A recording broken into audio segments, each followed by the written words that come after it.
Thank you. Thank you, everybody. I'd like to welcome you today to the Children and Family Overview and Scrutiny Committee. Andrea, do we have any apologies for absence? I have not received any apologies at all, but before we continue, Nigel, it's not come live on my iPad. No, it has come live on my iPad. I take it back. We are definitely live. Good. Do we have any declarations of interest?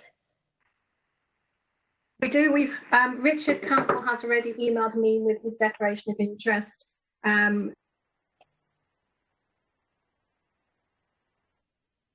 I've also got my hand up to declare an interest. I can't see the hand up. He is. I can't see any hands up on my screen. Do you know how to do it? I've done it. You've done it? Yeah. Oh, I can't see it. I can't see it. Oh, can you see it? Yeah, my hand is up. Ah, right. Okay. Not hand up like that. My hand's up on the. Right, I was unable to see it. Okay, shall I tell you my declaration? Yes. I'm a member of the Forest of Dean Trust, which is a new multi-academy trust being set up in the Forest of Dean. Right. Okay. Any other declarations of interest? I think Andrea, can you see the hand? Because I can't.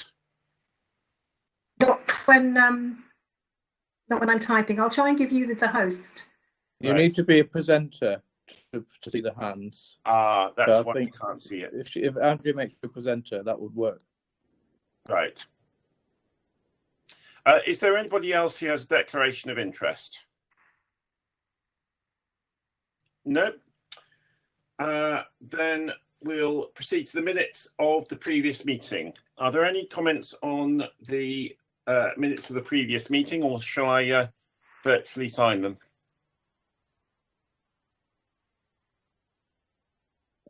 No comments. So I guess I'll virtually sign them. Andrea, if you can PP for me, that would be appreciated. Okay, good. I'm the presenter now. Okay. So without further ado, I'd like to hand over to Chris Spencer and Andrew Ireland for the substantive item on this agenda to take us through the Children's Services Improvement journey. So over to you, Andrew.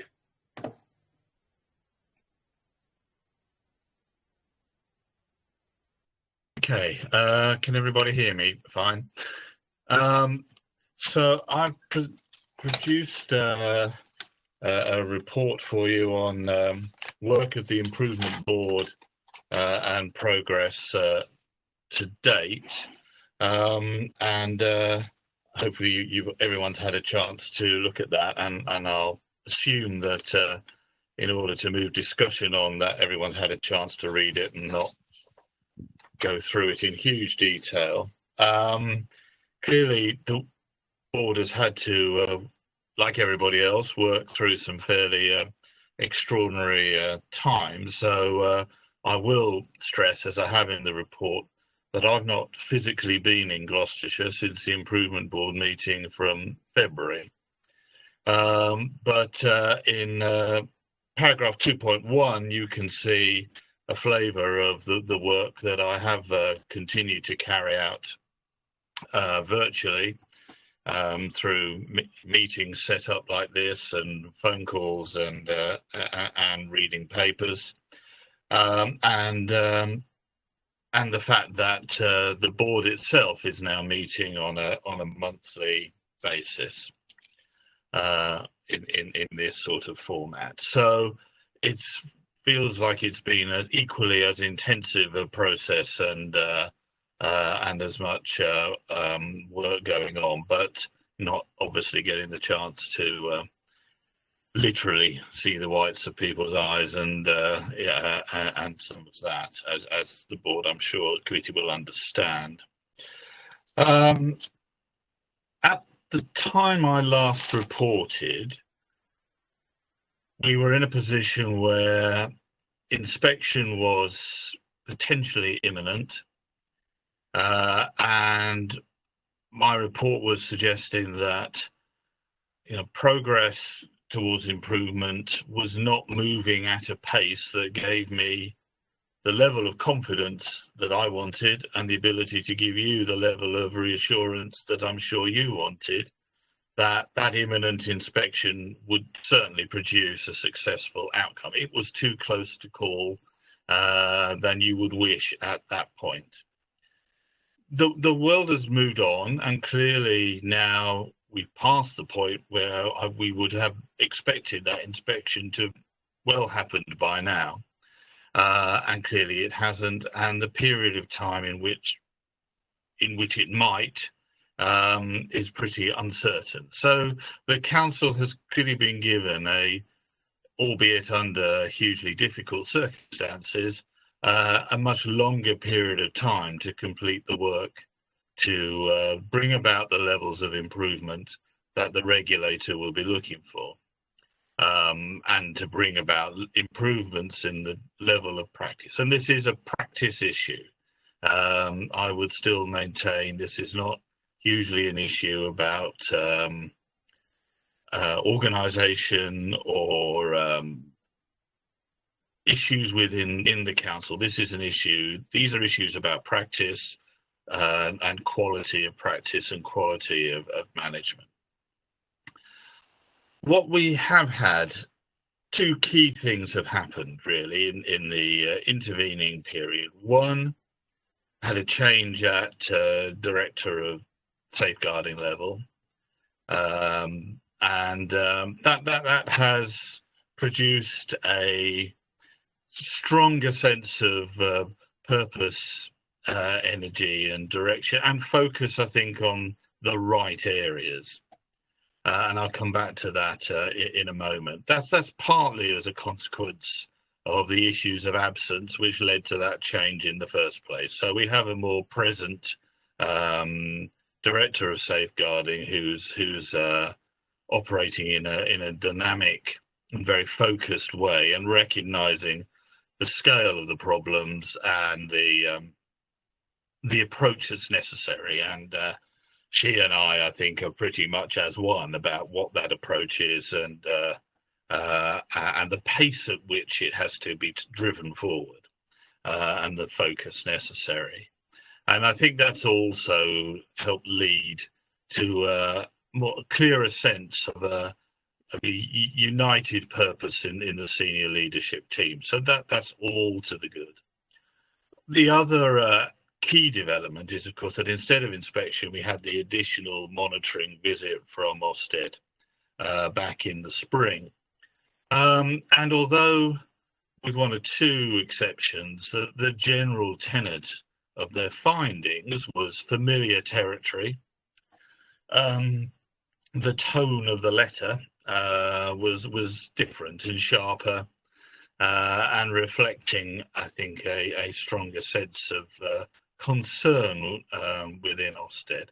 And I think much of that will be about pace. They did identify areas around services for children with disability that hadn't specifically emerged in previous monitoring visits as a specific concern.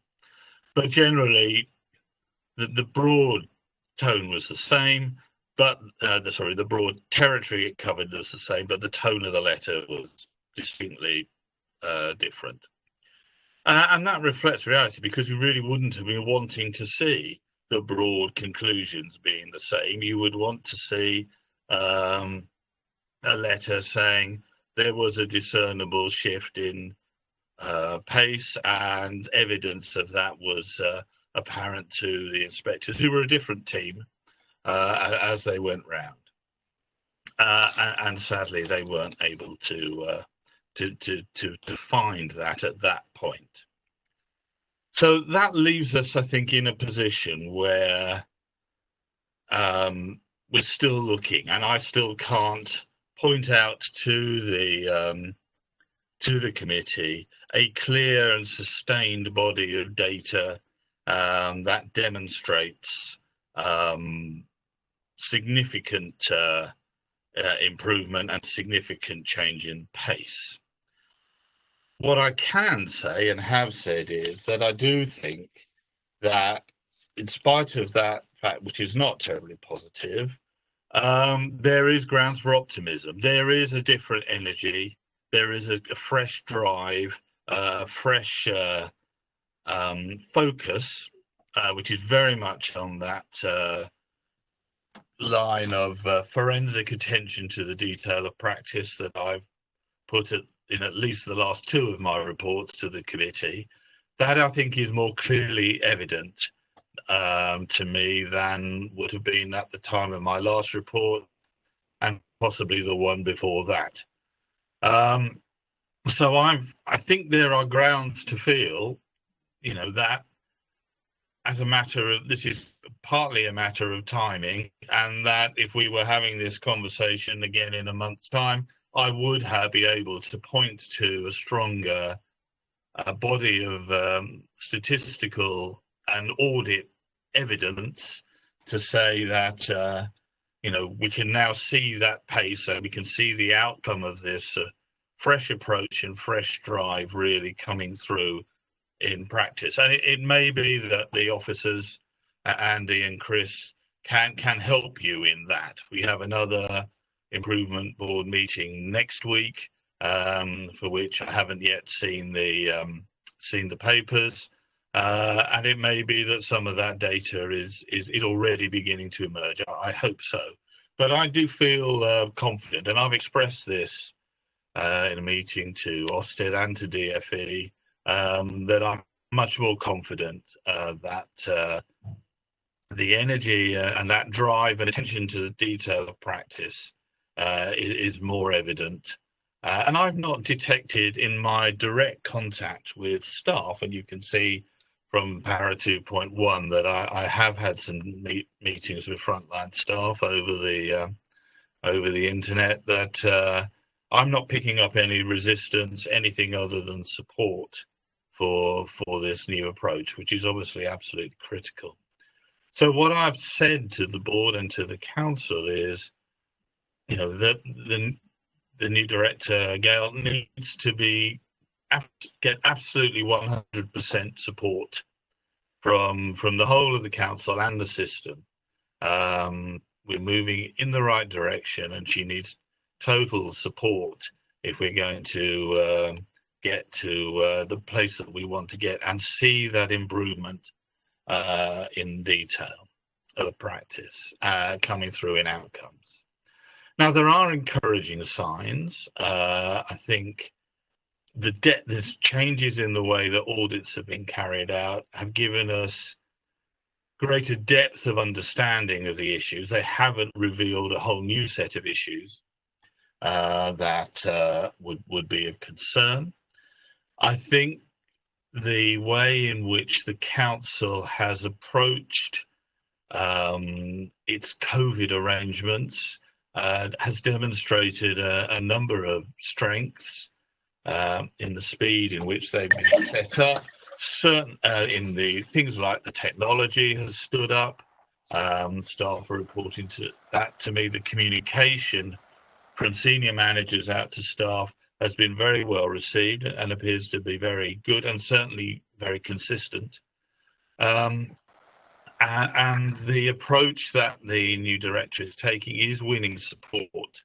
My observations would tell me is winning support from staff.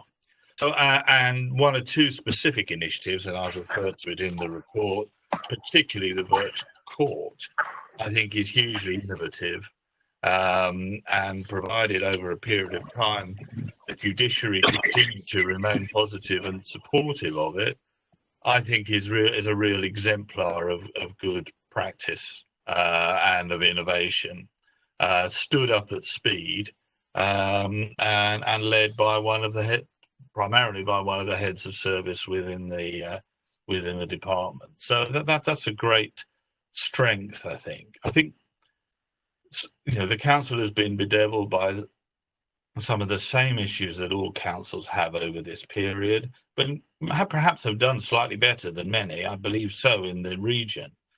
thinking particularly of getting vulnerable children entitled to be in school actually into school over the period. One would want to see many, many more, but I think Gloucestershire have done relatively well compared to others in the sheer numbers of those who have come. So I draw you to my overall conclusions in section 6 of the report. I'd love to be able to point you in the direction of X, Y, and Z table of figures and audit reports that say here is real discernible and clearly sustained improvement. I can't do that. I couldn't at the time of writing.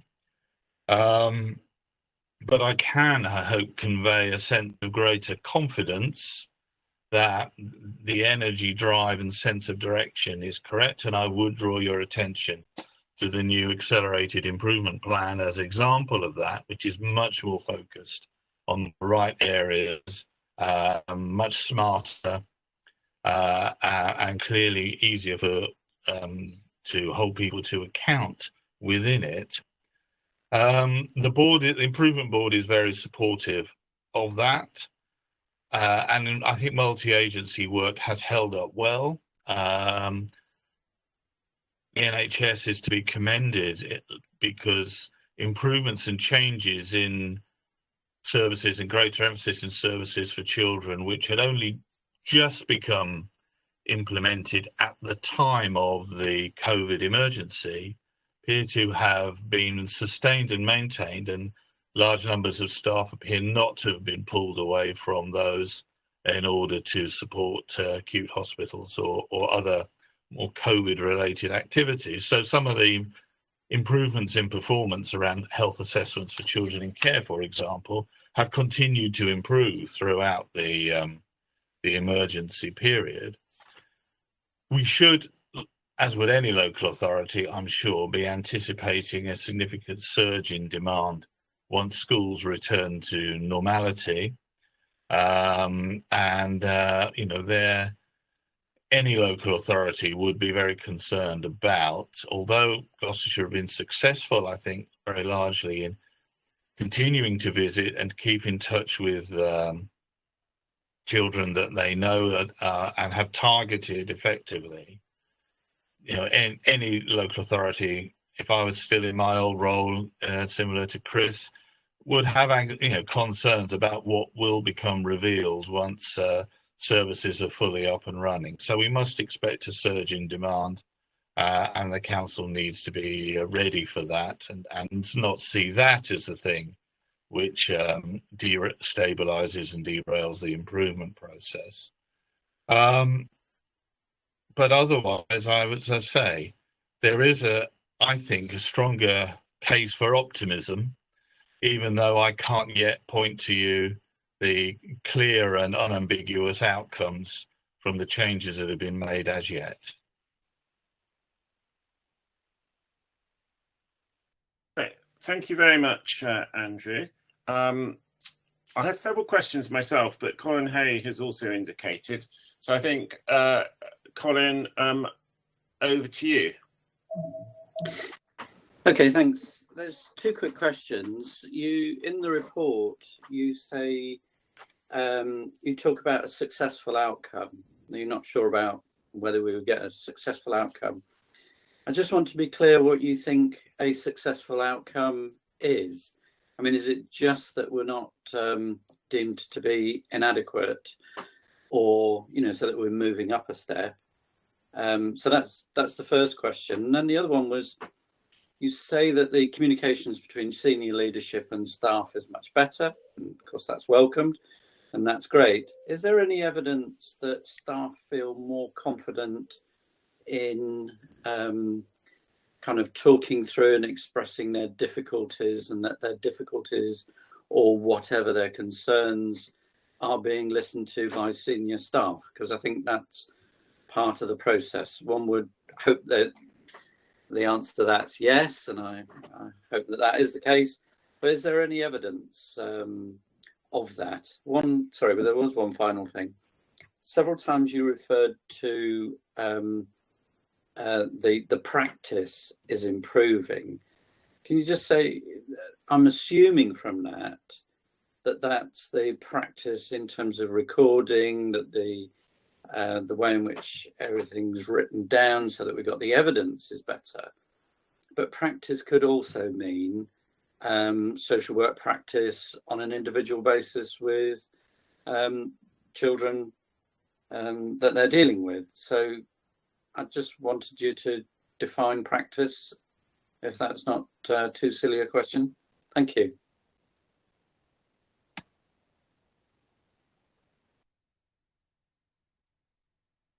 Sorry, thank you. If I deal with the last first, I think I do mean something wider than simply recording and management oversight, although those are areas that where there's been a clear need to improve, and I think some evidence that one or two specific glitches and systemic issues are being sorted out. But I think what the evidence of audits over a period of time show, and now supported by the different kind of auditing that has been undertaken, is that the practice issues are more around the basics of practice, the purposefulness of it, the effectiveness of plans, purposefulness of visiting, the quality of interventions and getting successful outcomes. And the council have invested hugely in this through the essentials training and the practice fundamentals that and that's all continued, particularly the fundamentals, throughout this difficult period. And I know from my conversations with staff over a period of time now that for many staff, those have been game changers.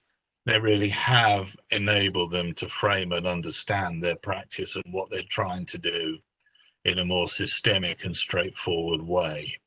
So it's been a hugely important development. But yeah, no, we are talking something more than the nuts and bolts of recording and whether the file is in good order, although should an auditor or inspector find the file isn't in good order, that's not a great start to anything. So, you know, that's a really hugely important aspect of it.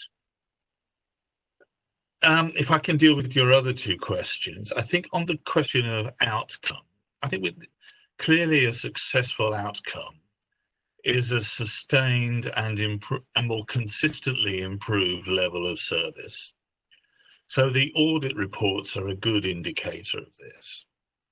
And we see in those audit reports, I think, respect for an authority in recovery and on its way on an improvement journey, and a respectable degree of work that is good. And you'd want to see that continue to improve, to grow. I mean, my own experience in managing a large authority out of intervention was that possibly the level of work that is audited as being good in Gloucestershire for a period of time has perhaps been higher than it was where I was. The other side of that coin is that the level of work that is deemed to be inadequate is also much higher.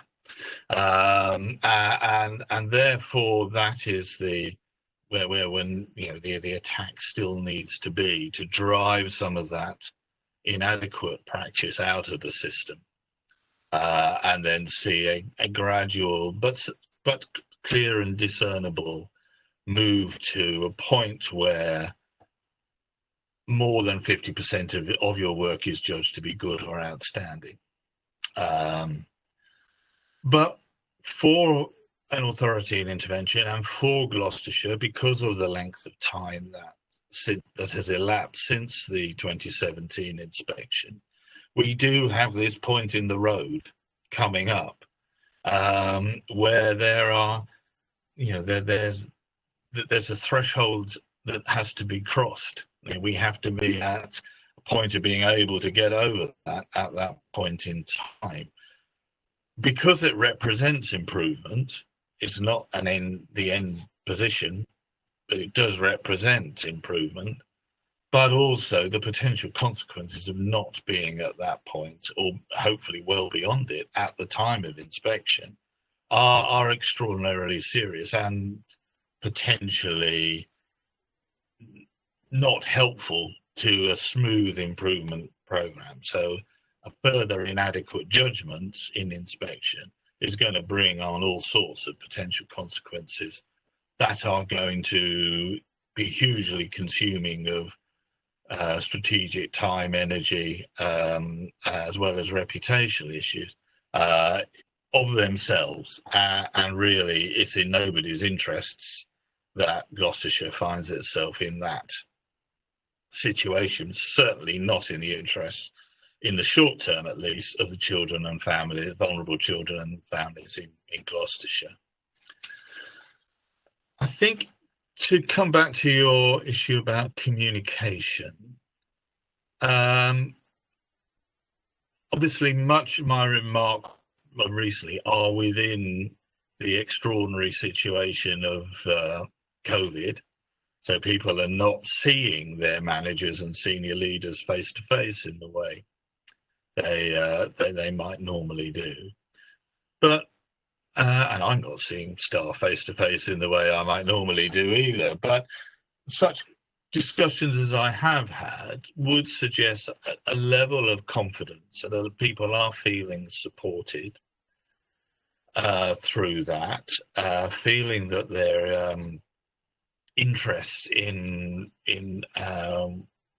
working in very difficult circumstances are being recognised and supported in a practical sense as well as in other ways. And there is a sort of greater feeling, I think, in some localities at least, of greater stability and consistency. I logged on to a virtual meeting and met a service manager for the third time over a period of 18 months. Well, that wouldn't have happened when I started doing this. You know, you're lucky if you saw them twice. So there is that, and I do think that there is a level of support. What the work around improvement and management oversight needs to achieve is to see that grow in the level of supportive challenge on the details of cases and see that more consistently. Clearly, for some team managers and service managers, that is what happens. You wouldn't have that body of good work in the system if nobody was capable of doing that and everything was the opposite. But you need to see more of it and more consistently. I hope that answers your question. Thank you, Andrew. I'd like to bring Chris Spencer in, who's indicated, and then I'd like to take, assume that's a further comment on the question, and then I'd like to bring in this order, Brian Robinson, Bernie Fisher, Lorraine, and I will follow up with any questions which haven't been asked by any of those individuals at the end. Is that all right? If anyone disagrees with that or I missed anyone out, then do let me know privately on the chat. Over to you, Chris. Just very briefly, Chair, because I'm conscious of how long these meetings can go on using this format. But in response to Colin's questions about what is a successful outcome, I've rehearsed this answer with you all on several occasions in the past. A successful outcome, based on the prediction when I arrived, was it would take 2 years to get to a point where this is an authority that requires improvement. In other words, to get out of intervention. That doesn't make it a good service. I also said that another 2 years on top of that to take us to a good service. That isn't slow. That's how long it takes to change around a huge authority like ours with cultural barriers to change, and all the issues and difficulties that we encountered when I first arrived. So that's what a successful outcome is going to look like following inspection in my mind. I'm not going to sit here and promise you we will be a good service. We won't. But we will be a solidly RI service following inspection, and we'll use that as a springboard to get to good. The evidence around communication being better is there. We've carried out a staff survey. Staff answered in 75% proportion that they're happy with the level of communication. They feel well informed during COVID and remote working.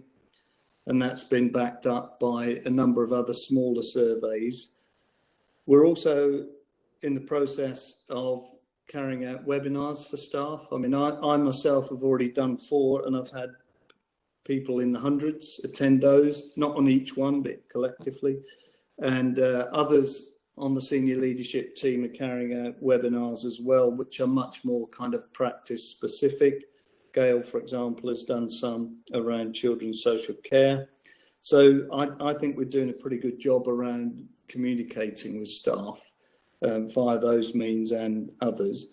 The last one is a critical one, and that's about practice improvement. Well, what's important? Is it about recording? No, it's about impact on children's lives. That's the key issue, and really that's the end product. So it's quite difficult to demonstrate that. But if you look at all the kind of elements that make up an impact on children's lives and how we measure those, I think there is discernible evidence that the service is moving in the right direction. And I was a little bit disappointed to hear Andrew say that there is no discernible evidence. There is. We are aware that the balance between those audits, for example, is that now there's a good third of our practice which is good, and in the last quarter 20% that is inadequate. Now that's light years away from 2 years ago when we had about 50% inadequate and the rest RI. It was very rare that we had even a good case. So we're in a very different place. And without going into detail, the MASH data board shows that we're far more effective and timely in dealing with contacts and referrals at the front door. Our performance indicators are set against good and outstanding authorities, and in many respects, we're matching those. A recent DFE survey of our reaction to COVID had us as the highest performing authority in the Southwest in terms of visiting children, visiting them in a timely way, and visiting them on a face-to-face basis. Andrew did mention staffing, and the balance between agency and permanent staff now over the last 2 years has gone from 247 when I arrived down to 111. So the proportions of agency is decreasing. And anecdotally, we're getting some pretty good and consistently more compliments about our practice. Nicola Bennett, for example, the HMI that leads or has led some of our monitoring visits, has said that she's here now seconded because Ofsted aren't doing inspections. So she's in effect working for us now, and she's taken off her inspector's hat and put on her local authority hat, if you like. And she's reviewing the preparation that we undergo prior to presenting a case to court. And she said in feeding back recently that she's seen nothing but adequate to good casework. She hasn't seen any inadequate casework. So, you can add anecdotal evidence to performance management information and information emerging from audit, which indicates that we are moving in the right direction, and it is discernible and it is evidential that we're going in the right direction. So a little bit disappointed to hear Andrew say that, because that evidence is available. But I will say this, that he's absolutely right. We are not out of the woods, and we've got to keep our foot on the pedal, and we've got to keep focused on what needs to be done. Gail has been a good addition. She has provided new energy and a great support to me, because it wasn't easy having a director of safeguarding that wasn't here as frequently as her predecessor, and that's no disrespect to her. It just she wasn't well enough to do that role. So you know, that there is a new energy. I wouldn't want you to think that suddenly it's all taken off. We were heading in the right direction anyway, and we'd identified and knew ourselves well and what needed to be done. What Gail's brought is a tenacity and a focus and an intensity to make certain that what we want as a senior leadership team is now being delivered and is impacting on children's lives. Thanks, Chair.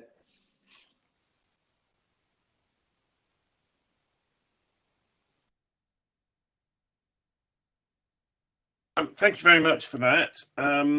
I've got Brian Robinson, Bernie Fisher, Lorraine, Leslie, and I will finish up. I think that's the whole complement. Can I ask, when you have spoken, can you put your hands down on the panel? Next over to Brian. Thank you. I've got, I think, I suppose 3 questions in. One's around the management area, which is what we've been talking about. I've also got 2 around children's outcomes. Do you want me to do them all at once, or shall I take them separately? No, you can do them all at once. Okay, right. So my first question really was actually driven by one of the points that Andrew made about the virtual court and how that has brought about very quickly, and in fact is an exemplar, which is very impressive. And what struck me was actually that change can be very rapid when the drive is essential. And when you compare that to the change process that we've had in children's services, which is sort of glacially slow, I mean, we're moving in the right direction, but it's 3 years since we sat down for the first scrutiny committee after being elected, and we were looking at the outcome of the Ofsted inspection. But for those that have been councillors for longer know that we've been on this journey and not really feeling we're getting much progress for much longer. And obviously children have grown up during that time, and therefore we've not been delivering the right outcome. Now, we've put in a new director of safeguarding recently, and that's bringing better focus and more objectivity, and I think that's great. But it does beg the question of why did we take so long? Management are there to drive change. We've seen that change can happen very quickly when circumstances drive it. But really the question I think got to be asked is why is the management not pushing the change button faster? Because at the moment, driven by what we're hearing, we may get to a requires improvement, but we may not. And that's not really a risk we can afford to take. So the question's got to be, why aren't we pushing the practice changes faster on bringing in whatever changes are needed to make sure that can happen? So that's my first question. And I would like on that to see the changes to the audit process, because we've been very keen to follow that audit process for Rob England. I don't think we've been updated to the changes that were alluded to. So perhaps we can do that in the future. My other questions really are about children's outcomes and particularly the COVID-19 impact. I'm quite interested to know the impact on placements for children during the COVID-19 period and going forward. And I'm also interested to know the impact on children who are leaving care.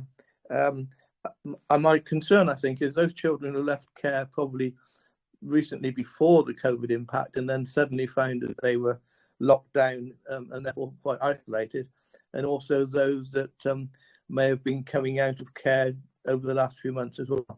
Thank you. Yeah, thank you, Brian. Actually, both of those questions that I was also interested in and wanted to ask. I look forward to responses from both Andrew and Chris.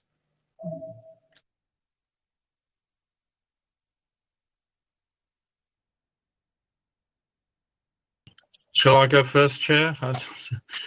Yeah, yes, do. I mean, I think Firstly, I mean, I don't want, Chris and I are speaking on the phone tomorrow, so we won't. I don't want to rehearse that, but I think just to clarify, I think we're looking at slightly different time frames here. That if you look at the progress, as Chris is doing rightly, over the period of the last 2 years plus, then absolutely there's been very substantial progress. And he's quite right to point that out. The issue is about sustaining the pace of that over the whole period, and that was the point that I've been trying to make, and why I feel we now are. I do feel the pace has picked up. I think that in the key issue, in answer to Brian's question about pushing change button faster, is twofold. One, and Chris has said it, that any authority needs people in key positions who are present and are excuse me, are well enough in all aspects to supply the energy and drive on a daily basis that's absolutely necessary. And I can't imagine how we would have achieved what we achieved in my authority, with someone as in a key position, who was unwell and absent for a substantial period of time in order to keep that drive going. It is, you can't let anything slip by you, and this is what Gail is doing. No piece of unsatisfactory work is slipping by her or being signed off or whatever through that. And I do think that sadly, the health of the previous incumbent Chris is absolutely right, has had an impact and will have had an impact, on the strain and stress on Chris himself. And I think if you add to all of that the whole issues of the emergency, it's been a extraordinarily difficult time. But the reality is that we were struggling to keep the pace going at the level that it was needed, and I think can be more optimistic that is happening now. And I'm fully expecting to see tables of data and audit outcomes that are showing grounds for that optimism and confidence that I'm expressing to you.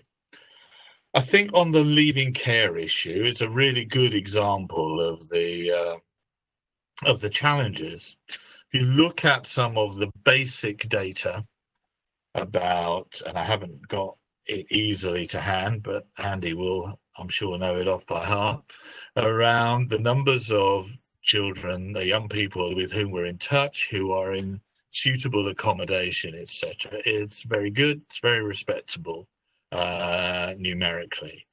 The challenge is the quality of that work underneath, and that has been worked on, and Chris has brought experts in to look at that and to advise. And then you have the additional challenge of maintaining that in a lockdown environment. And I know that substantial efforts have been made to work with and provide additional and focused assistance to those young people who are seen to be the most vulnerable. But actually, also, if you talk to ambassadors the issues are very straightforward for those I've spoken to. In that, if you get a good and consistent input from a leaving care worker or a social worker, it's of high quality and really makes a difference to their lives and helps them achieve positive outcomes. And that can be manifested in any number of different ways. It doesn't even have to be highly active and interventionist. It needs to be consistent and supportive. And where there's constant change, then the opposite is there. That sort of truism hasn't changed. It's probably become more enhanced during lockdown, during the emergency, now more telling. But it is evident, there is evidence there of that, and there is a greater understanding, I think, in the service because of some of the work that's been done and the more focused and targeted audit work of where some of those areas that are needed, and the plans that are in place to address some of that, I think, are both well targeted and smart. Thank you. Thanks, Chris. Can I bring you in? Yes, again, just very briefly, thank you for those questions, Councillor. The virtual court exemplar that you mentioned is Children's Services. It's nobody else, it's us that's done that. And Julie Miles, the head of service in Cheltenham, made that happen. So that is Children's Services, it isn't the courts. The issue about why haven't senior leadership pushed harder, I frankly get quite defensive about senior leadership teams when I get questions like this, but you're absolutely right to ask it, of course. I just want to say to you that I haven't and couldn't have a better and more committed senior leadership team at the moment. They are literally working 12 to 15 hours a day, and I kid you not, that is not an exaggeration. I had a senior member of my team out in Hereford Hospital called out in the middle of the night to go and collect a child in care, who she collected from Hereford Hospital at 5 a.m. and she was at her desk again at 8:30 the next day after not having a whole night's sleep. People are willing and able to do that, and they are doing it. And they are doing it without publicising it, without asking for recognition, or any other kind of reward for that. People are doing their best in very difficult circumstances. And I have said this before to you as overviewing Scrutiny. Come and walk in our shoes. I've invited you to join us in different parts of the service so that you know and get a handle on what's happening out there, because it's very, very, very challenging at the moment. We've got 5 major pillars of challenge. We've got the day job, keeping children safe. We've got to improve our practice. We've got to prepare for inspection. We're dealing with a national crisis that's unprecedented. And we're also trying to do that within very difficult financial constraints. And you will know as members all about that, because that's increasingly difficult for us to do. The question about quality assurance, I'm sure Andy Dempsey, who's present on the meeting today, can give you a pen picture of what we're doing today, or we can bring that back. We're not abandoning audit. What we're doing is broadening the blend of activities to give us a better grip on qualitative and quantitative aspects of the work that we do, and we've been commended for that. And in terms of placements, again, an excellent question. What we're doing, and it is adding cost as well, is we're allowing children to stay put where we think that's right and appropriate and they want to. So when they get to the point where they leave care, we're allowing them to stay on. We're also delaying transition to adult services, because there tends to be a cliff drop there where children drop over the edge of the cliff when they move into adults. The one major challenge we've got around placements, Councillor, is complex young people. It's increasingly difficult to place very complex young people. And one of those was the young person that Wendy Williams got up at 2 a.m. and drove over to Hereford Hospital to pick up in the week. So it is impacting on placements, both in terms of cost of placements and availability of placements. And that's probably, along with the impact on children in terms of their mental health, two of the biggest challenges that we've got at the moment. Chair, can I just add again that we mustn't see Gloucestershire in a kind of bubble here. There's nothing that Chris has said about the overall placement position in general terms that that most other local authorities aren't struggling with. Gloucestershire hasn't sort of created a unique set of problems of its own that it's responding to national and regional issues about placement availability and costs and the rest of it that is affecting Gloucestershire, not of itself a direct consequence of some of the issues that you referred to right earlier on in your question, Mr. Robinson. Yeah, thanks for that. Can I just come back quickly, Andrew? Just to thank you for the answers and just mention that I have actually engaged with quite a lot of sections of the children's services, so I am familiar. I've visited the MASH, and I am familiar with quite a lot of people who are delivering services through foster care networks. So I recognise the response you've given, but I think the question I posed still remains one that will always be there, that we need to make sure we are open to change. All right. Thank you, Chris, for those answers. I wonder if it would be appropriate to pass on our thanks to Judy Miles for setting up the virtual court. Is that something that the committee would be happy to endorse?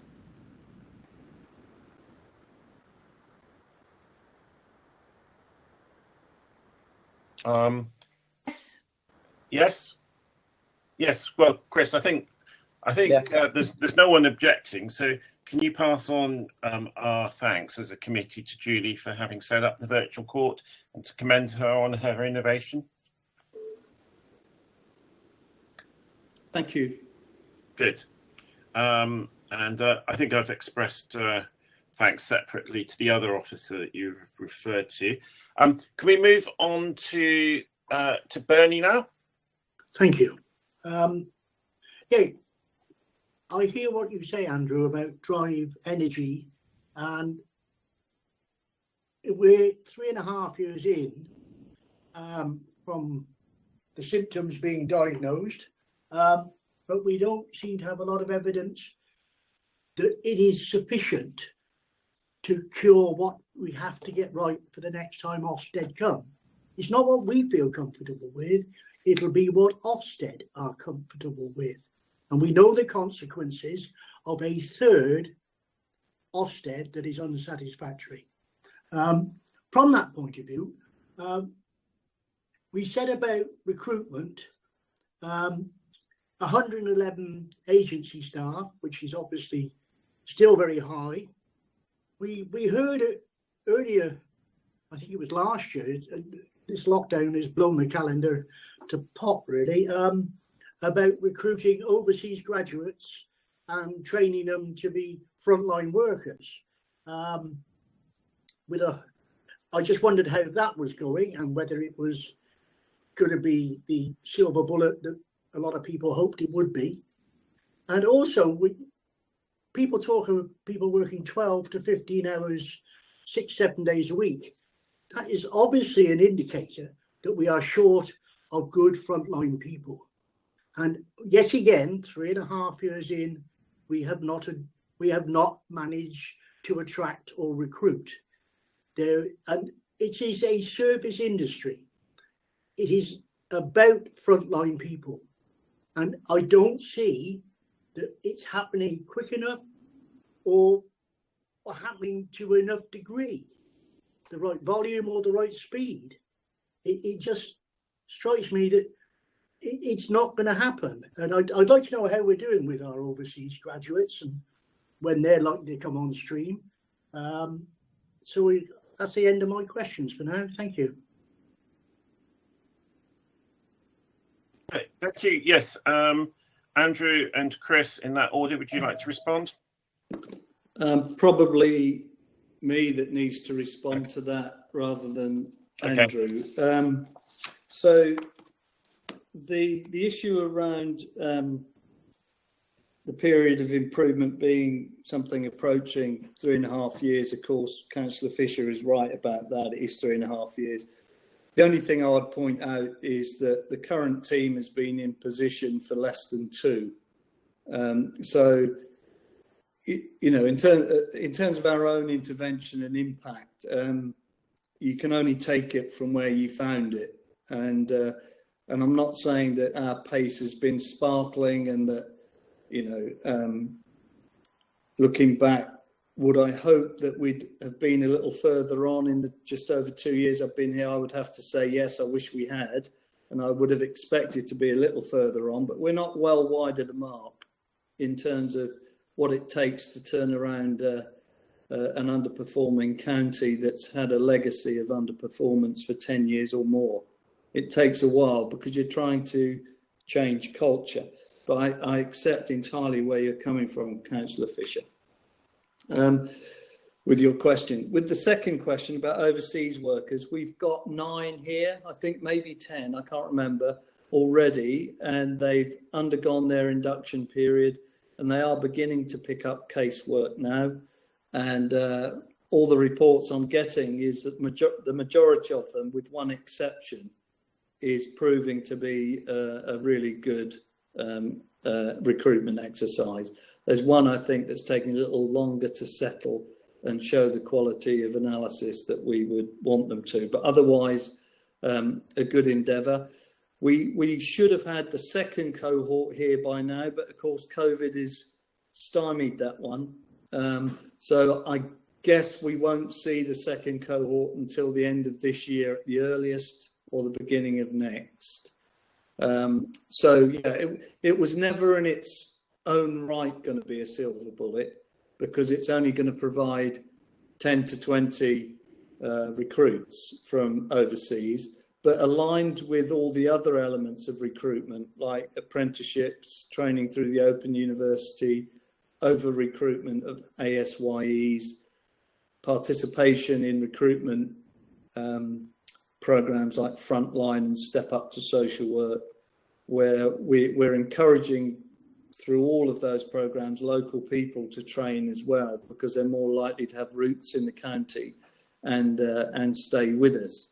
So I think, you know, if there's one bit of where we have done really well, I think, that I could point to, I would have to say it would be the establishment of the Social Work Academy and all of the recruitment pipelines that we put in place, and the impact that that's having on stabilising the workforce. Because I've said to you all before that you can only really build improvement on the base of stability. It's like building a house on shifting sands if you keep having a churn of staff. So we did need to stabilise that. And our agency proportion now is below 30%, whereas it is pushing 50%. And again, it takes time.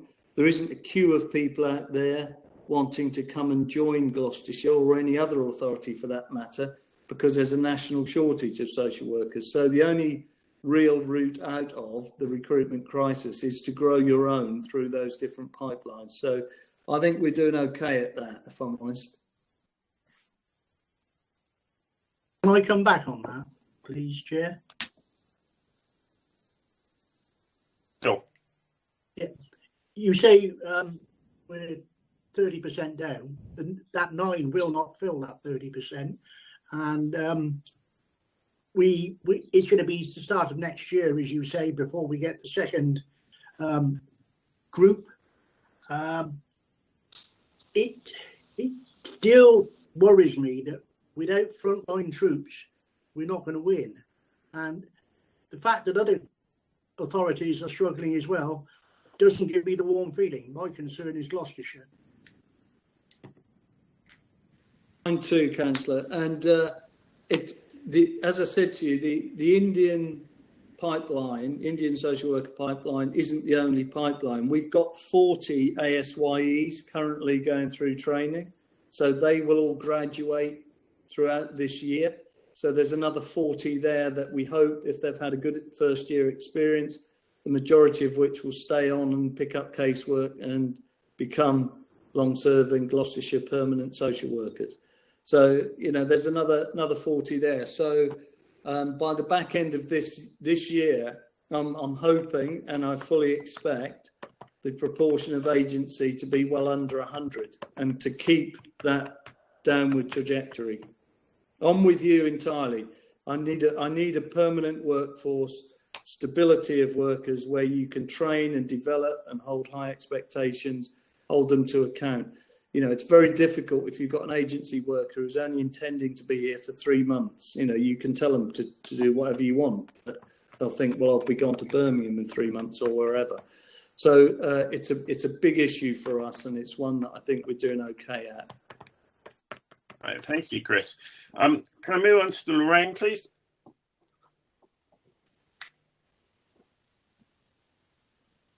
Thank you, Jim. Good morning, Andrew. Can't see you now. Well, I wasn't expecting to hear quite so much negativity at this late stage. I wonder if you truly believe we're so far behind, why we haven't seen a lot of jumping up and down, shouting and flag waving to advise us of this fact. My other point is, you mentioned earlier on in your report about supporting the new director and other staff, and this supposes that we haven't been supporting them, and if you have evidence and examples of this, of us not supporting the staff, then I would like to know what that is, because I think we've been reasonably supportive, if not more than reasonable. Thank you. Yes, Andrew, I think one for you. Yeah, it sounds that way. Deal with the last first. I'm emphasising the need for support rather than suggesting that there's been a lack of support. In fact, I'm very clearly, and I suppose what I've been very fulsome, I think, in a number of fora in saying that the council as a whole has been extremely supportive of the improvement effort, certainly financially and in a range of other ways, technologically, and Chris has always been very clear with me that support services have been very supportive, and certainly if you just even look at the specific practicalities of managing in the COVID emergency, that's evident. So the technology has worked well to enable staff to work effectively from home. PPE, where required, has been available, and the communication systems have worked well. So I'm not suggesting in any way that the council's not been supportive.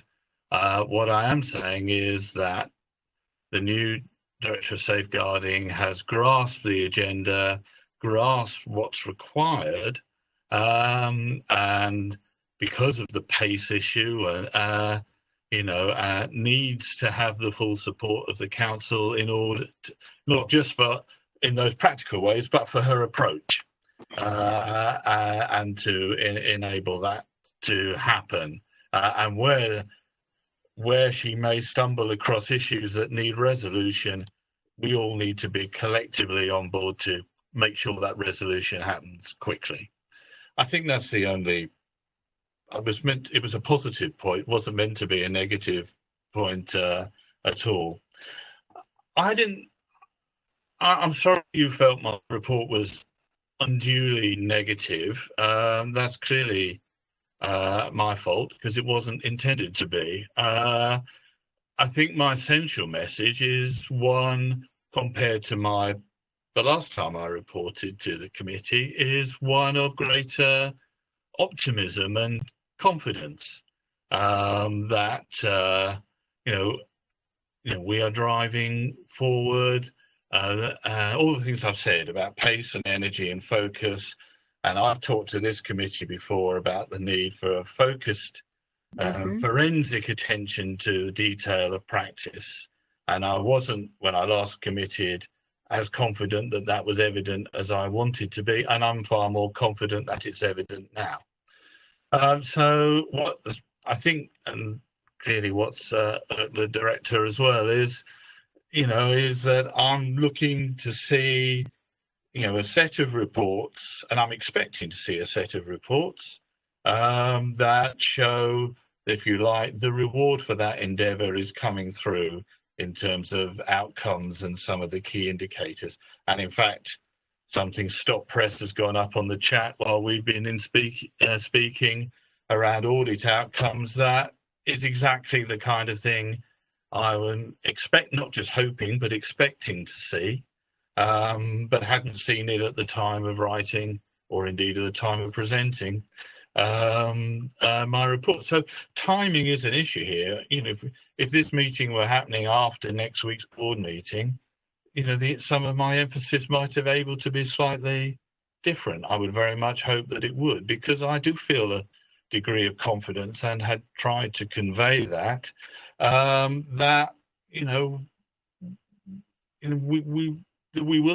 will see that, and that in a sense there has been a degree of refocusing, stepping up the pace for as a consequence of the reasons that Chris has talked about, and the changes that were made as a consequence of that, has, I think, given some additional drive, focus, and energy, and we all need to be fully supporting that. So my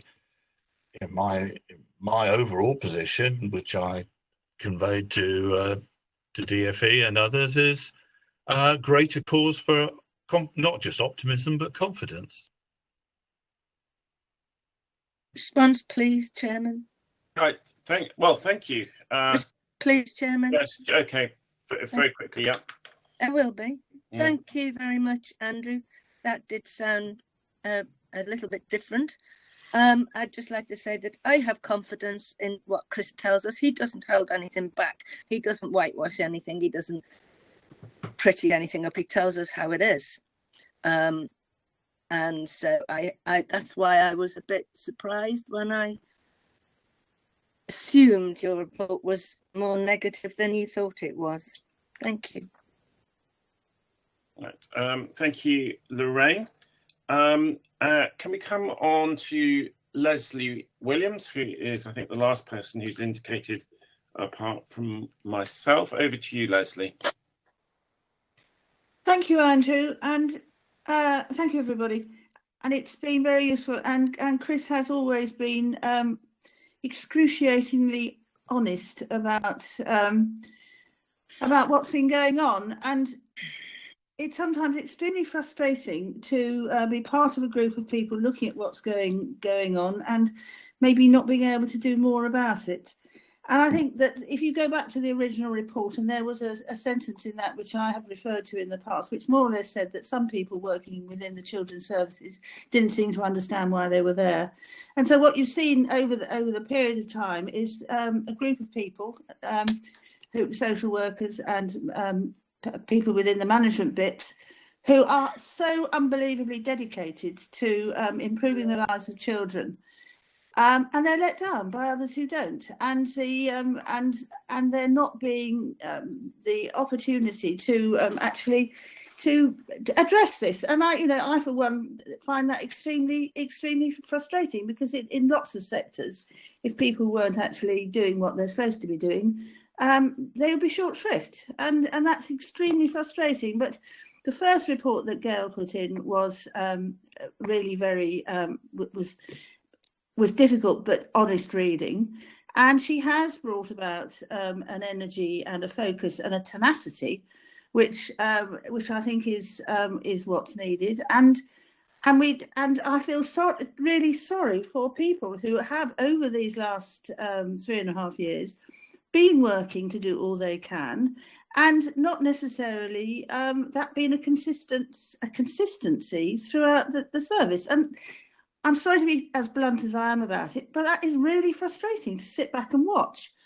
And I think we should acknowledge 100% the people who do put the hours in. And and I will mention Wendy by name because I've had quite a lot to do with her over the time.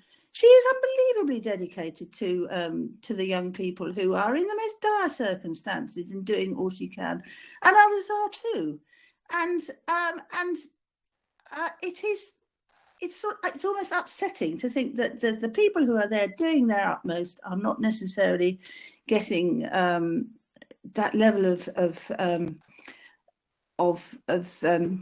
don't know, dedication from other members. So thank you very much for what is going on, and it is getting better. And it seems to me really hard that there have been setbacks along the way, and that's been hard on Chris. You know, he sends out emails at very strange times of the day when he probably should be doing something like putting a fence up in his garden or something else. But you know, we should acknowledge that that there are a lot of people in the county who really do care about the children and young people who have the most dire lives, which will affect them for years to come. So that's not a question; it's an observation. As a member of the board and as somebody who sat on children and families for the past few years and felt at the time unbelievably conned and let down by not knowing what was happening and not being able to address it a lot earlier. Thank you very much. Thank you, Leslie. Actually, I'd like to second that thanks to Wendy Williams, because I do know she works extremely hard. So if you can take that back from the committee, Chris, that would be useful. Chris, do you want to respond to that? Very quickly, just to thank both Lorraine and Leslie for those comments. They're most welcome, and I really will feed those back to people.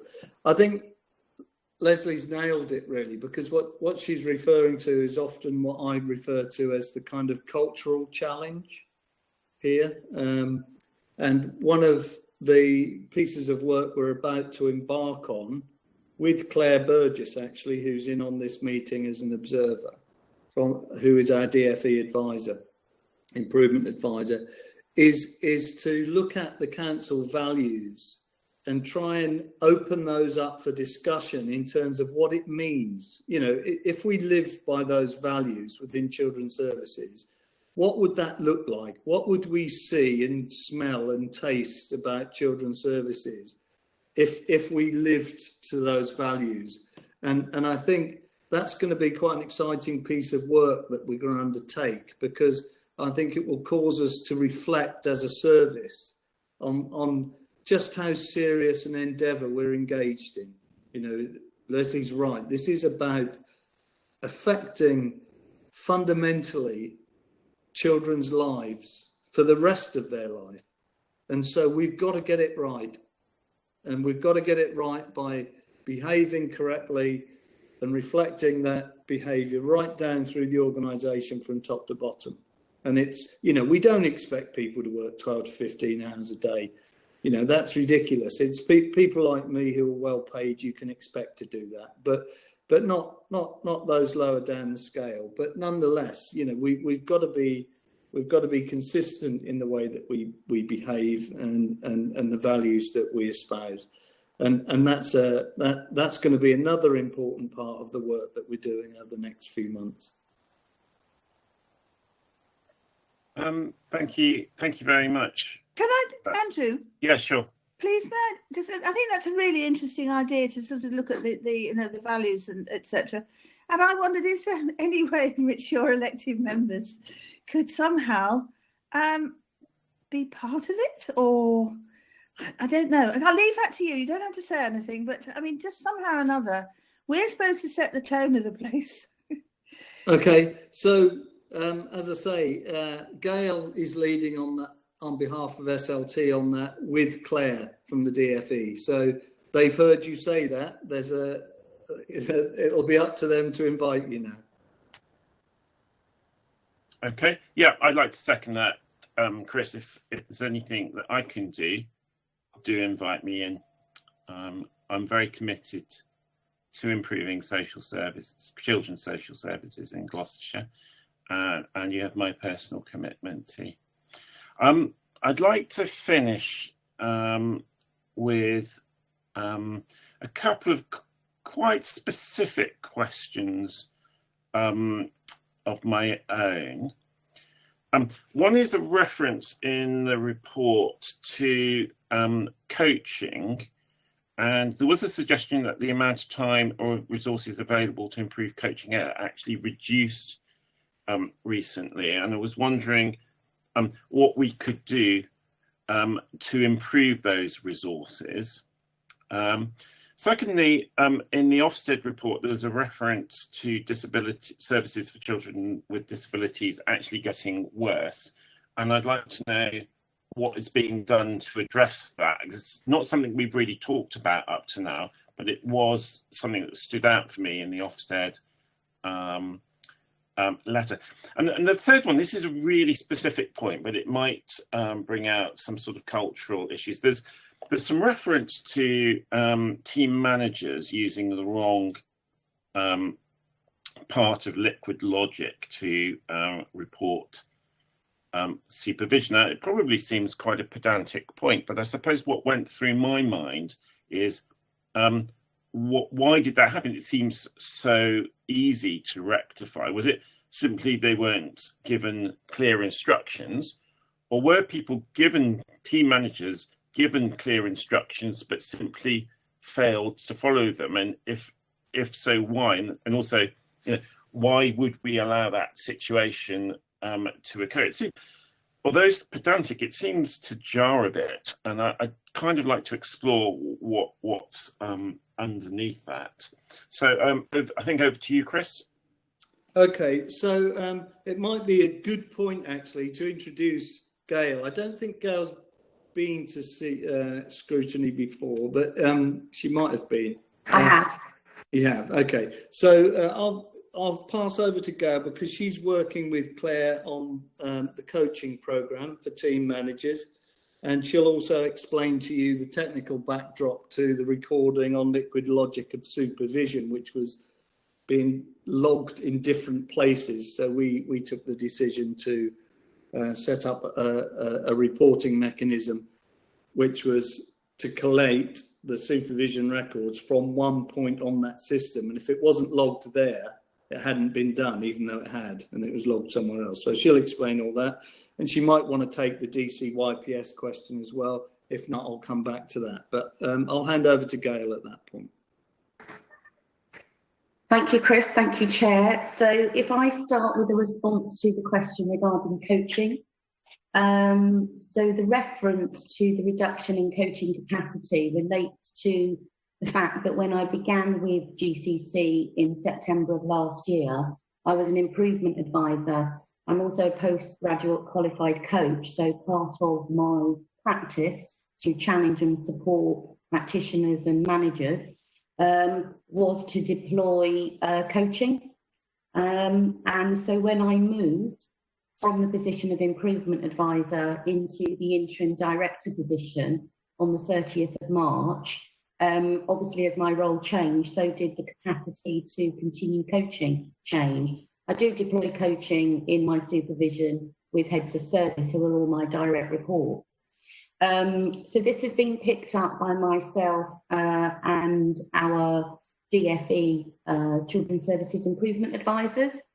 And I have prepared a coaching bid to seek funding from the DFE. Claire Burgess and I have been working on a proposal which has been accepted in principle, but of course the DFE will need to confirm regarding their funding arrangements what that commitment can be. But I have scoped for heads of service, service managers and all team managers a coaching proposal which is based on a light touch, medium touch and more extensive touch over a sort of a 4, 8 or 12 month period, The early indications from Claire Burgess is that the DFE would like to respond to that favourably.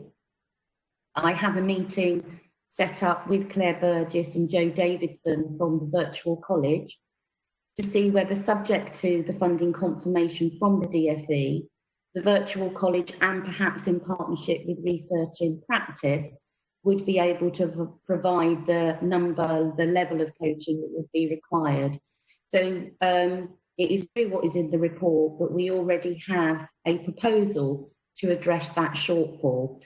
In respect of the coaching for team managers, that will of course dovetail very neatly with a management and leadership programme, which is being delivered through our Social Work Academy, and the coaching element of that, which would also include action learning sets, as an integral part of that programme.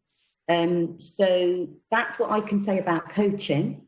Unless, of course, there's any further questions or queries about that, I could move on to respond to the question regarding casework supervision. Yeah, just timescales on coaching. How quickly can the DFE respond? How quickly can we get the things up? So the initial feedback from the DFE is they are looking to support us very helpfully to turn this around quickly. We would hope to have a funding decision, all things being equal, by the end of August, with the provision starting from September. Oh, thanks. Good. I'm pleased to hear that. It's good to get some timescales, particularly given that pace is one of the issues that we've been. Certainly is. Okay, thank you. So in terms of the supervision question, there are 3 types of supervision, and your question relates to casework supervision. There is also professional supervision for the individual social work practitioner or manager. And then we have something called reflective group work supervision. So focusing on the casework supervision, the honest answer to the question is the question wasn't pedantic, and the issue isn't pedantic because the devil is in the detail here.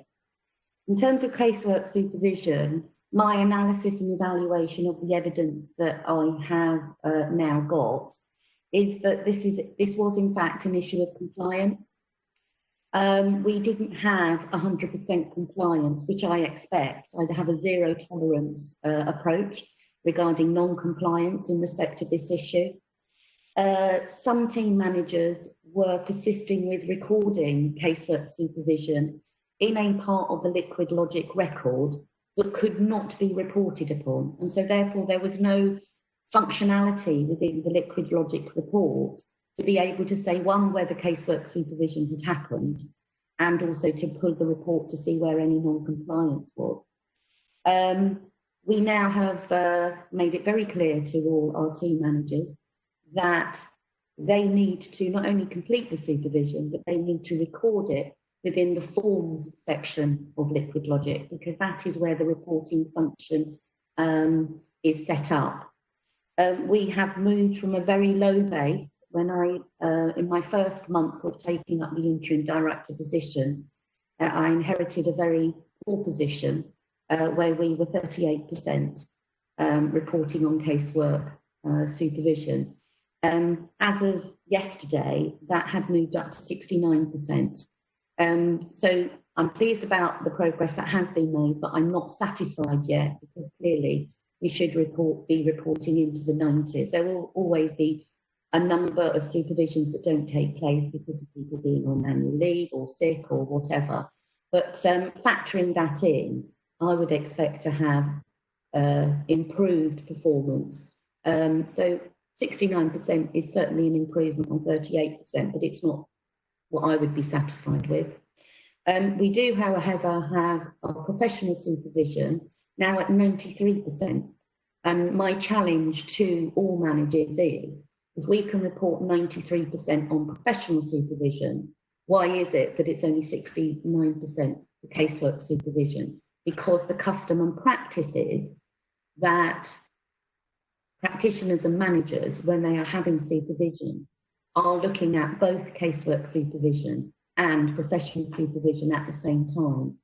So this goes to the heart of the non-compliance. I now have a non-compliance performance report, which is sent to me every month. I'm due to have it today. And I am now at the stage, I've been having a conversation with our HR business partner to look at persistent non-compliance and what options we have in terms of pursuing that through more formal HR procedures.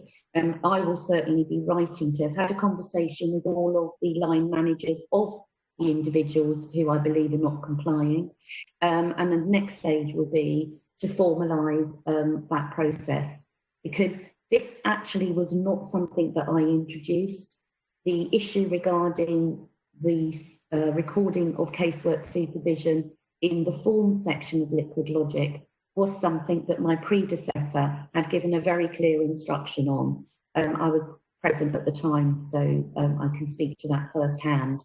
So the issue was that that instruction had not been taken by everyone working in the system. And that's clearly not acceptable, and that's the challenge that I have to deal with. Thank you. I'm surprised that anyone would,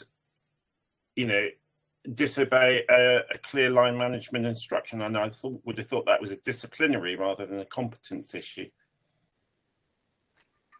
And that's why I'm seeking HR support to look at what the options are to deal with that. I think it is true to say that behaviour is quite difficult to change. So whilst there is non-compliance, I would say that over years, people who have been recording casework supervision have been recording it in a way that is not acceptable. They now need to change that practice. And as we know, changing behaviours are more difficult. So there are reasons behind each and every individual who is non-compliant, but that's what we're dealing with. That's where we are at the moment. My expectation is this will be a position that will continue to improve, and we have spoken a lot so far about pace, and my expectation is that that will improve at pace. Excellent, thank you very much. Can I ask you to bring back the compliance records at the next CFOSC meeting, which is in September?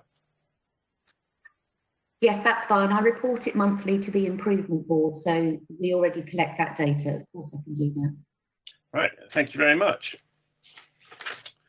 I think that's all the questions. I think we have no more questioners on your item. So I'd like to thank everyone who has asked questions and to the officers who've answered those questions. Andrea, would be a good time for us to take a short break and then to move on to considering the work programme for the rest of the year? Andrew? Oh, Leslie? Thank you very much for letting me come in. There is one thing that's slightly worrying me, and I don't know what we can do, but is there any chance we could have some sort of briefing about what's being put in place to support young people going back to school?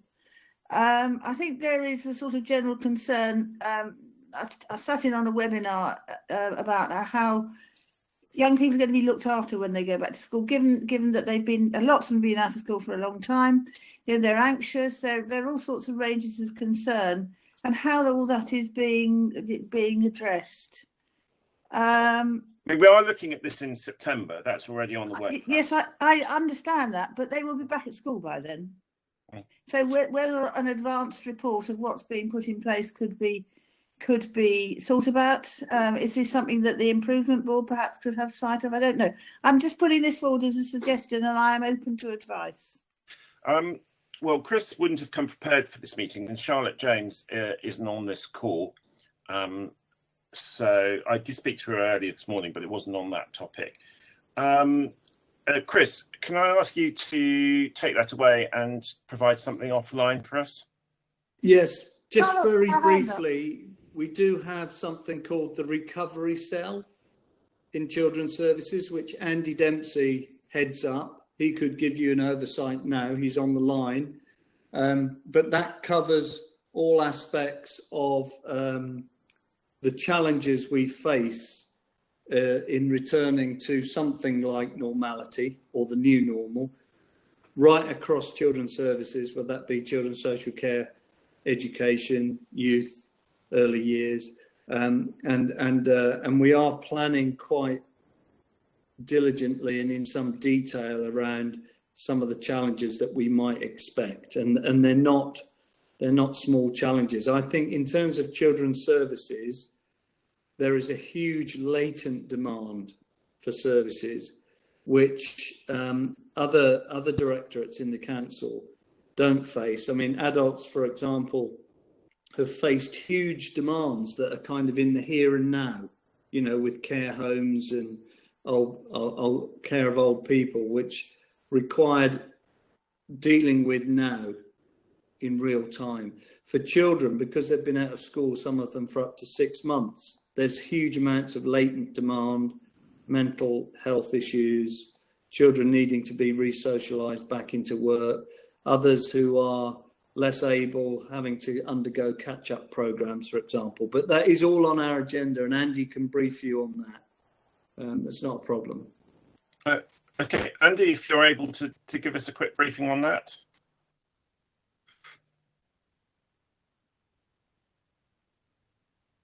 It looks like Andy's frozen.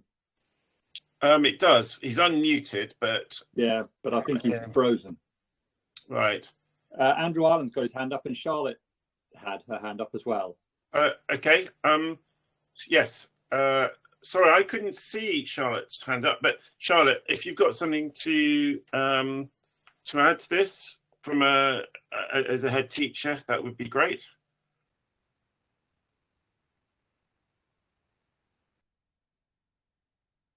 I think Charlotte's still on mute. Oh, okay. Yeah, that's not why I'm sitting on this panel. Obviously, I'm supposed to be scrutinising. However, at the same time, I think it's probably worth you all being reassured that what is happening with schools and children returning, because I have that information obviously in sort of real time, really. So there are throughout the county, Charlotte Jones has set up working groups which essentially are focusing entirely on the recovery curriculum. Yeah, if you can hear me, I'll very briefly outline. Andy. All right, can you hear me? Andy, it's very unclear. I think there's an issue with your line.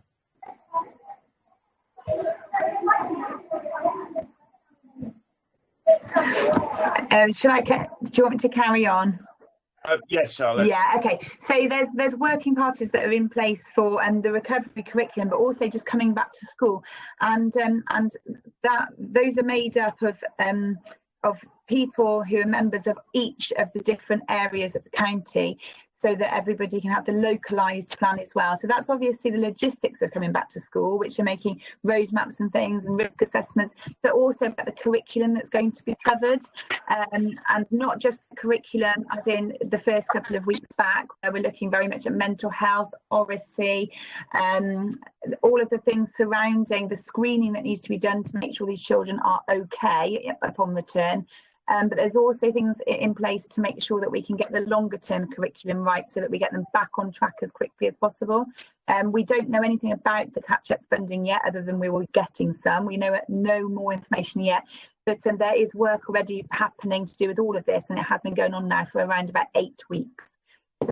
So just to reassure you, Leslie, I know I'm only one head, but I do have sight of what's happening broader, just because I see all of the minutes that are coming out, and there's a lot of work already going on, and it will very much it's very much specific to each school, dependent upon how many children have returned already or not, and about the needs of those children. So it's mental health first and foremost for the first 4 weeks is the general feeling, and longer if need be, and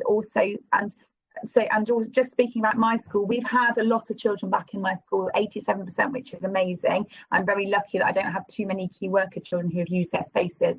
However, we have screened every one of those children, and what you're seeing on the news is not necessarily what my children at my school are saying. What we're seeing is that our very vulnerable children their resilience has absolutely seen them through mentally. However, their academics are totally shot. So we will, of course, work on that. However, the ones that haven't fared quite so well are those with 2 working parents at home. And those are a group that we wouldn't usually have to support, actually. So we're having a look at how we do those sorts of things. However, the children have come out of this possibly a lot better than we all expected them to, and certainly the media leads you to believe. So, and what the children are resoundingly saying is we want to get back to normal. Now, we as adults recognise that there's no such thing as normal at the moment. However, we also need to show them that it is as normal as possible. And so they're expecting to return to as much curriculum time as possible because they just want to feel normal and safe again. And safety is routine for them, and routine is safety. So that's what, so there's a lot of work going on, but that's kind of the focus of everybody at the minute, Leslie. I hope that reassures you a little until we can go into more depth in September. Thank you, Charlotte, and you're quite right. Your role on the committee is scrutiny rather than to provide answers. But thank you for subbing in on another role that you were originally billed on. Leslie, we could ask Chris if he'll ask Charlotte Jones to give us an offline briefing, if you like, if you want some more information. I think that would be really helpful because I do really think that would be helpful. I've just sent a message to Charlotte saying, to young people who are autistic or from the BAME communities may well have suffered more in all this.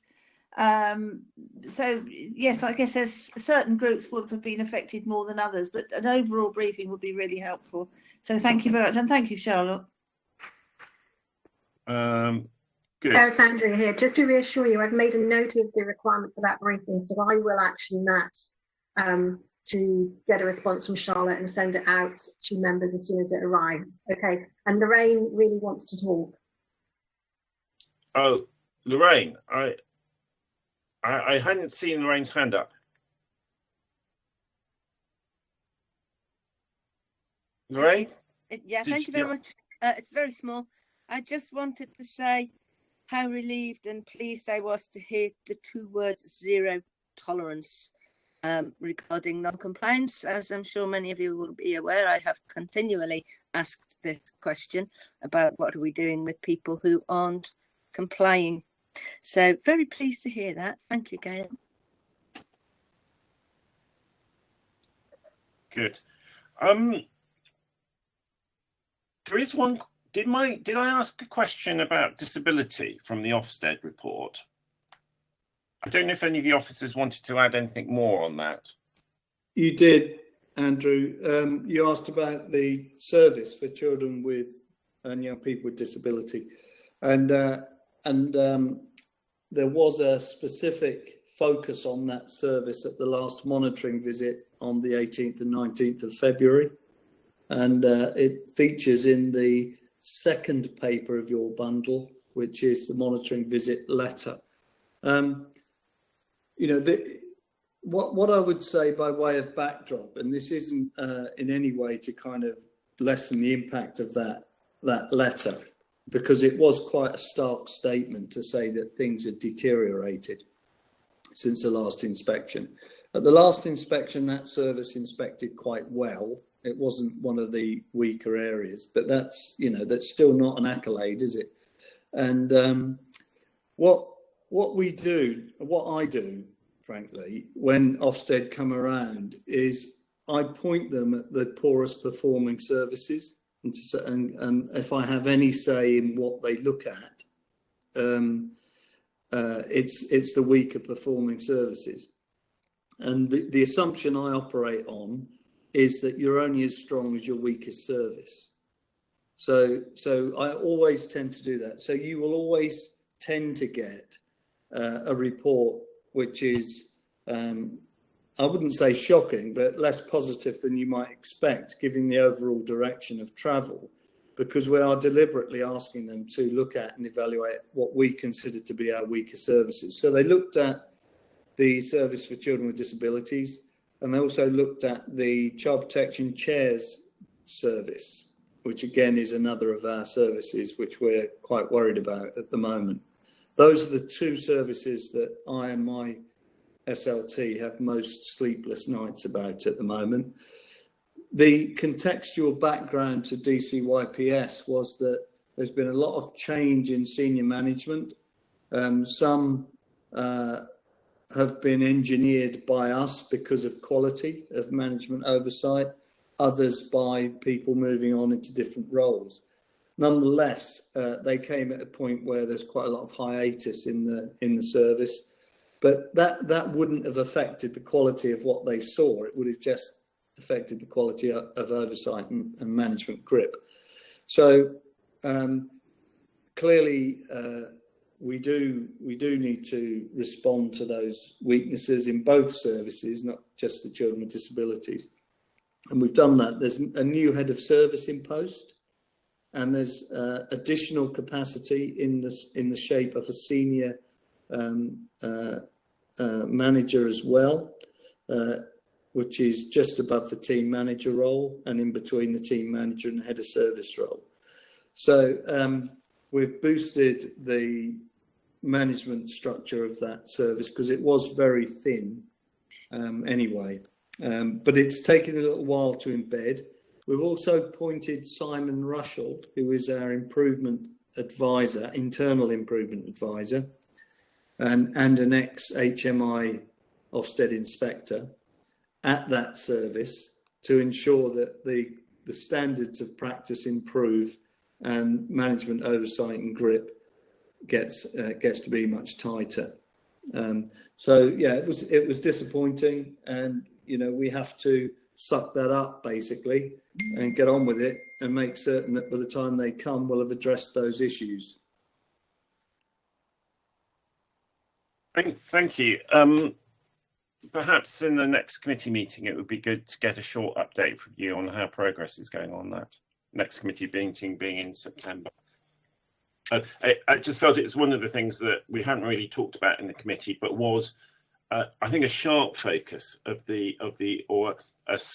came out quite starkly in the Ofsted letter.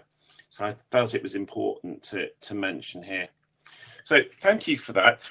Can we take oh, Andrew, are you wanting to speak?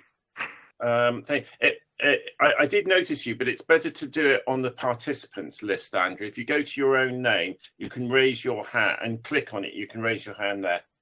Thank you very much. Yeah, just very briefly, I think I wanted to draw members' attention to some of the statistics that have appeared on the chat as the meeting has gone on, because I think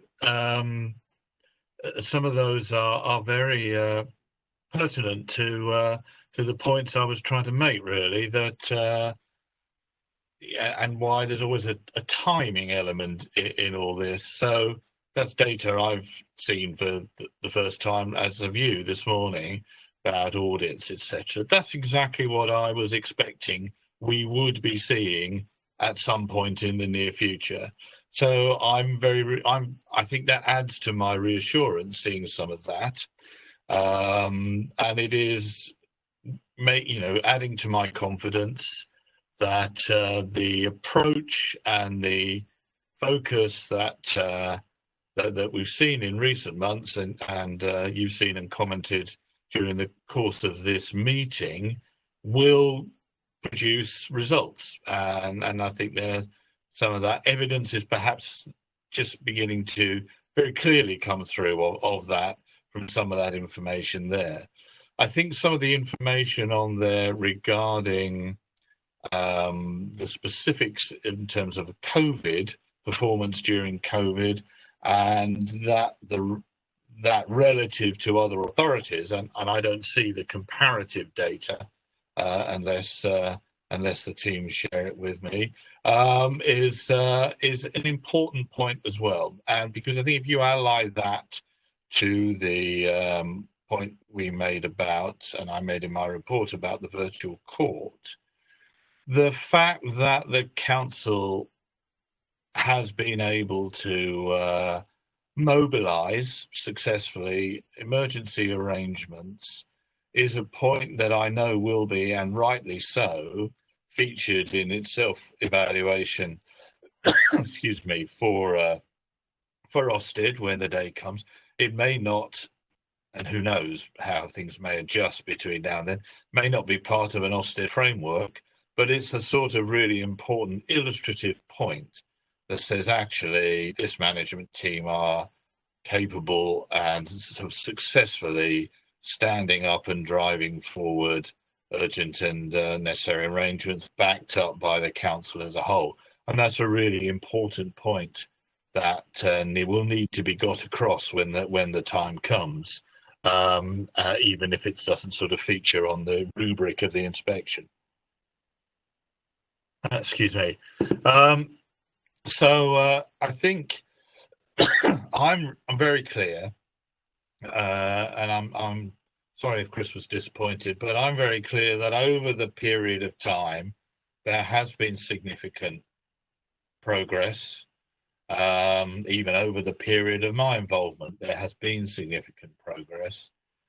We needed to see an increase in pace. I think we are seeing an increase in pace, and we're seeing perhaps the beginnings, and maybe even next week at the board meeting when the full report's available, some of that evidence that says, yes, we're seeing some outcomes directly attributable to that increase in pace may become evident, and that those set of audit figures, without knowing any of the detail behind it, those set of audit figures are very encouraging. Right. Thank you. Right. Can we call the formal meeting to a close now? But for members of the Andrew, yes. I beg your pardon for interrupting. I just wondered though whether there were any questions. I know Gail worked very hard in pulling together the report on the improvement journey, and likewise Andy on the CEF. Right. I just wonder whether members had any questions for either of them, because they've been sat in on the meeting very patiently and expecting to kind of field any questions on those. But sorry to interrupt. I just wondered whether anybody had any questions for either of them around the CEF or Gail's report on our improvement journey. I thought you just did a break, Andrew. Sorry, I think Chris is asking me to invite more questions on the other reports. If there are, please raise your hands on the Cisco chat facility or on the Cisco facility. Sorry to interrupt, Andrew. It's Andrea. Yeah. The set of reports were actually sent out as background and contextual information. Yeah. So on the agenda, it did say that we wouldn't necessarily go through. So you know, so it's not that members, obviously, Chris, don't want to ask questions, is that they've actually read the reports, and those reports have informed the questions that they've asked. If you see what I mean? Yes. It was a little test, you see, Andrea. Right. Yes, I mean, I had read that, but you know, just one more round. I don't see any hands raised, so I think we could close the meeting off, the formal meeting off at that point. But I would like to resume at, should we say, 12 o'clock for committee members to consider the work plan going forwards. Is that all right? Okay, so if we can. In that case, Nigel, can you stop the YouTube feed, please? Thank you very much.